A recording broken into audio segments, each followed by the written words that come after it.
Now, I have filmed this like 5 times already. I'm just gonna get to really the basis that what it's about. Now, this freaking bullshitter from the first video I made. The subject of that video, the male part of that video, the girl, I don't even care about the girl anymore. I really don't care anymore. I don't. The basis, the male of the video that this video is about. So, now, the reason I do not like this male, because he's a bullshitter, he's a liar, he uses his dad's death as a guilt trip, and he doesn't take any responsibility for his actions that he does. The fact that he hurts people, he doesn't regret hurting people even though he should.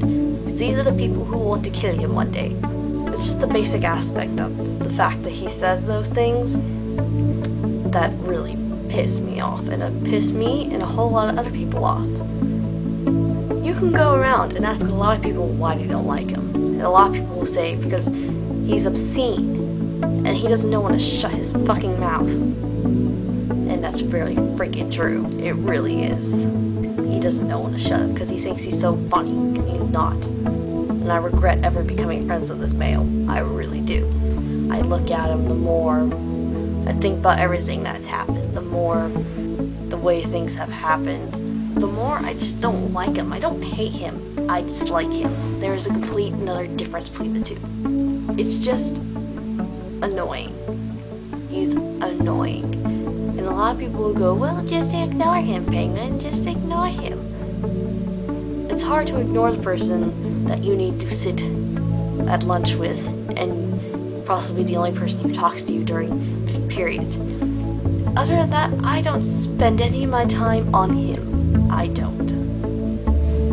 Those are probably the only times I even acknowledge his existence anymore. So it's getting better. Yeah, the more I think about it, the more I realize how much of an idiot I kind of am too for dating the bastard. But you know what? That's in the past now, and I fully regret my decision, and I fully realize why I do. I just don't understand why he acts that way. He uses the excuse of him being around perverts ever since he was little. But to me, that's not a good excuse because who you are is defined by yourself, not by other people. At least to me, it isn't. He didn't have to be a sex-crazed whore. He could have been a well-polited gentleman and not a guy who goes around screwing every girl who will open his legs for him. Another thing that bothers me, and this is going to sound very, very disrespectful and bad, but at this point in time, it's just really hard for me to care about that. Now, another thing that bothers me is that he uses his father's death as a guilt trip. And the reason I say that is that whenever you get in an argument with him about when he makes jokes about you, he makes jokes about the stupid crap that you've told him, even though he should keep his mouth shut about it. He uses that.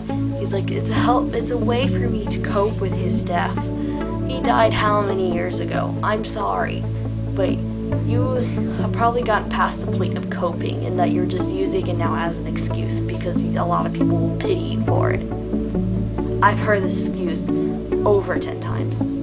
It's done. It's over with me. The most recent example is him joking about 9/11 and about war and about the military. Now, the reason I got so agitated at this is because my father is retired First Sergeant of the Air Force. He's a retiree. He went to Iraq, he went to Afghanistan, he went to Iran, and I was lucky enough to have him come home uninjured. I was 5 when 9/11 happened. My father went to war over that. You can see why I would get agitated over jokes of 9/11. And when I told him that he shouldn't joke about that, he's like, well, it doesn't affect me. But it does. It does affect you a bit because you're a freaking American citizen. You should care more about that. You should care more. Because thousands of people died, and you're going to make a joke about it. What the fuck? He was like, it's my way to cope with everything. And he used the excuse, he's like, well, my father died. I'm like, yeah, I know. That's why I said, yeah, I know, in that tone. Because I do know. I've heard it so many times. I know. And you know what? I don't care anymore. It's just, he uses it as an excuse so much. I don't care. And the argument went on to the point to where I was like, you need to understand something. You need to understand that I was lucky enough to not have my father die. But you need to understand the agony, the so many sleepless nights, and the so many bad imaginations and images that went through my head with him being at war, being shot at. A bomb almost hitting his tent, but was luckily 3 tents away from him. My father almost died on multiple occasions, and that I was lucky enough to have him come home uninjured. That's something that you need to understand. That I feel so much pain about it, and he was just kind of silent about that, and I was like, good, because you obviously need to more understand about me, and to more understand about the way your actions affect other people, and how agitated it makes other people. It's just, I guess, he doesn't understand other people. He doesn't. And he doesn't understand why people get so mad, because he doesn't try to understand. He just makes the jokes and thinks they're funny.